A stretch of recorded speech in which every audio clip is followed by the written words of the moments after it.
আজকে আমরা যে বিষয় নিয়ে আলোচনা করব তা হলো ইউনাইটেড নেশন সিকিউরিটি কাউন্সিল।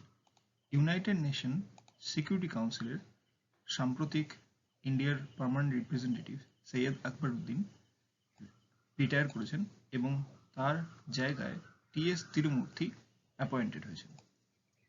এবার ইউনাইটেড নেশন সিকিউরিটি কাউন্সিলের সঙ্গে সঙ্গে আমরা ইউনাইটেড নেশন এবং ইউনাইটেড নেশন সিকিউরিটি কাউন্সিলে ভারতের বর্তমান অবস্থা এবং কিভাবে ভারত পার্মানেন্ট মেম্বার হতে পারবে, P5 থেকে P6 হতে পারবে, সেই দিকে আমরা নজর দেব। United Nation, what is United Nation? United Nation হচ্ছে একটি ইন্টার গভর্নমেন্ট অর্গানাইজেশন যেটি প্রমোট করে peace and harmony of the world. এবং এইখানে আমাদের পড়ার বিষয়গুলো হলো ইউনাইটেড নেশন শব্দটি প্রথম কে দিয়েছিলেন? দিয়েছিলেন ইউনাইটেড স্টেটসের president Franklin D Roosevelt. Headquarter কোথায়? হেডকোয়ার্টার হলো নিউ ইয়র্ক সিটিতে। সেক্রেটারি জেনারেলকে অ্যান্টোনিও গুটেরেস। ফাউন্ডেড কবে হয়েছিল? 24শে অক্টোবর 1945, কিন্তু এটি নিউ ইয়র্ক সিটিতে হয়নি, সান ফ্রান্সিসকোতে হয়েছিল। অফিসিয়াল ল্যাঙ্গুয়েজ কি? খুবই প্রশ্ন আছে। Arabic, Chinese, English, French, Russian, Spanish. 5টা প্রিন্সিপাল অর্গানস আছে ইউনাইটেড নেশনে। তার মধ্যে সবচেয়ে ইম্পর্টেন্ট জেনারেল অ্যাসেম্বলি। যদি প্রশ্ন আসে যে সবচেয়ে ইম্পর্টেন্ট ইউনাইটেড নেশনের অর্গান কি, সেটি হলো জেনারেল অ্যাসেম্বলি, এইটি। তারপরে ইম্পর্টেন্ট হচ্ছে সিকিউরিটি কাউন্সিল। সিকিউরিটি কাউন্সিল যেটা নিয়ে আজকে আমরা ডিসকাস করব। Economic and Social Council, International Court of Justice, এটি যেখানে বিভিন্ন রকম ইন্টারন্যাশনাল ডিসপিউট রিসলভ করা হয়, অ্যান্ড ইউএন সেক্রেটারিয়েট।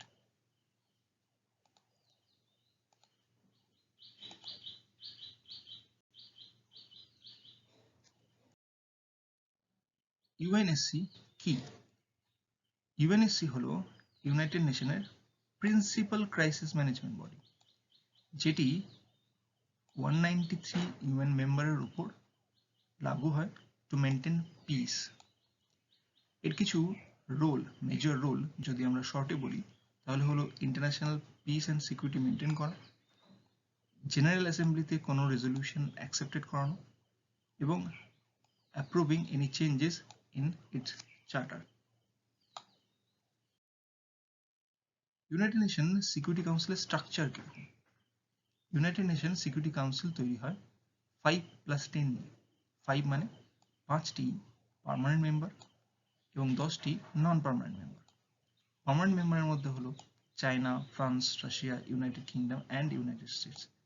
আমরা বর্তমানে চেষ্টা করছি যে এই পার্মানেন্ট মেম্বারের মধ্যে আমরা যেন আরেকটা মেম্বার হতে পারি এবং এই P5 will be change to P6।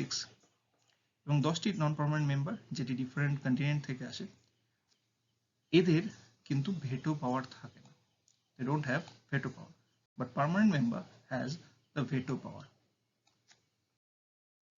এই পিকচারে আমরা দেখতে পাচ্ছি এই যে 5টি সিট যেটি United States, United Kingdom, Russia, France এবং চায়না এরা হোল্ড করে আছে এবং এদের ভেটো পাওয়ার আছে। This are the permanent member seats. আর যে 10টি সিট আছে সেটি আফ্রিকান গ্রুপ থেকে 3টে সিট, এশিয়া প্যাসিফিক থেকে 2টো সিট, ইস্টার্ন ইউরোপ থেকে 1টি সিট, ল্যাটিন আমেরিকা থেকে 2টো সিট এবং ওয়েস্টার্ন ইউরোপিয়ান ইনক্লুডিং কানাডা 2টো সিট। এবার আমরা বুঝতে পারলাম যে এই যে 10টা নন পার্মানেন্ট মেম্বার, এই 10টা নন পার্মানেন্ট মেম্বার যে কোনোভাবে ইলেক্টেড হয় না, বিভিন্ন কন্টিনেন্ট ওয়াইজ হয়। এখন আমরা দেখছি যে ইউনাইটেড নেশন এর সিকিউরিটি কাউন্সিলের যে মেকানিজম আছে which should be kept in mind for exam। প্রথমত হচ্ছে চ্যাপ্টার 6 অ্যান্ড দ্বিতীয়ত chapter 7 of UN charter. United nation এই বিভিন্ন রকম পিস মেনটেন করতে গেলে কিছু রুল বুক ফলো করতে হয় এবং চ্যাপ্টার 6-এ যে রুল বুক বলা আছে সেটি হচ্ছে by the table talks we need to handle the disputes, মানে নেগোসিয়েশন, আরবিট্রেশন এবং আদার পিসফুল মিনসের সাহায্যে ইউনাইটেড নেশন ডিসপিউট, ওয়ার্ল্ড ডিসপিউটকে রিজলভ করবে। যদি সেটা ফেল হয়, তাহলে the force will be applicable to maintain the peace, that is United Nation security কাউন্সিলের আর্মড ফোর্স, এবং এখানে ভারতবর্ষ কিছু ট্রুপস দিয়েছে, আমরা আগের স্লাইডে দেখব। এই রকম ভাবে chapter 7 of UN Charter will be applicable to forcefully resolve the dispute to maintain the world peace. আমরা আসছি, যদিও ইন্ডিয়ার মেম্বারশিপ আমরা চাইছি ইউনাইটেড নেশন সিকিউরিটি কাউন্সিলের পার্মানেন্ট মেম্বার হিসেবে, কিন্তু তাতে কি কারণ বা কি উপকার হলো আমাদের? প্রথমত আমরা পাবো ভেটো পাওয়ার।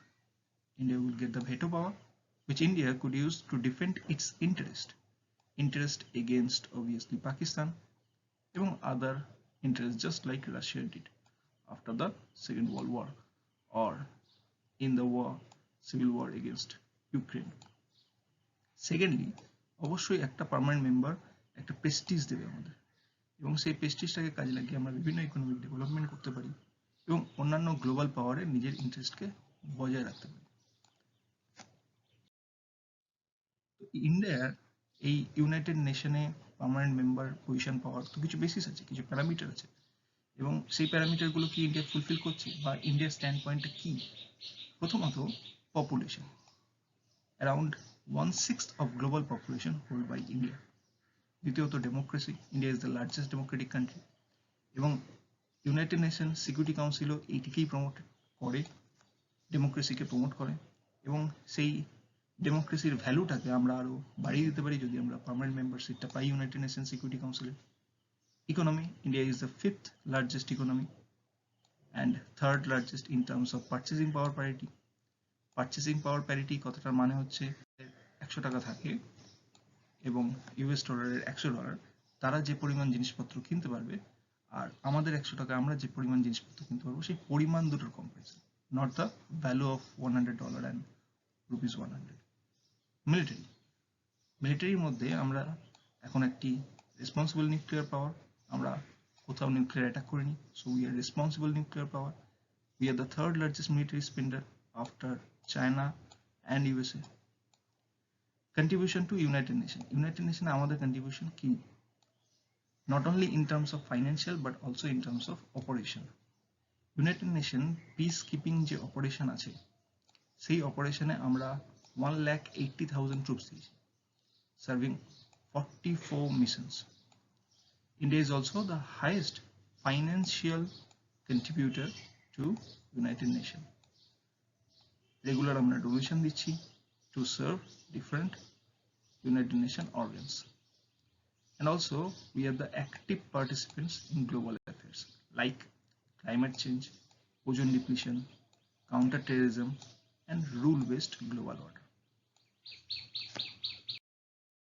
ইউনাইটেড নেশন সিকিউরিটি কাউন্সিলের পার্মানেন্ট মেম্বার হওয়া এনার কাছে সবচেয়ে বড় চ্যালেঞ্জ, এবং এই বিষয়ে ইনি যদি কোনো ডিপ্লোম্যাটিক স্টেপ বা ডিপ্লোম্যাটিক প্রেশার ক্রিয়েট করতে পারেন among the permanent member and also the non permanent member, তাহলে ভারতের কাছে এটা একটা আন্তর্জাতিক স্তরে একটা বিশাল উইন হবে এবং India will be the next global power. Thank you.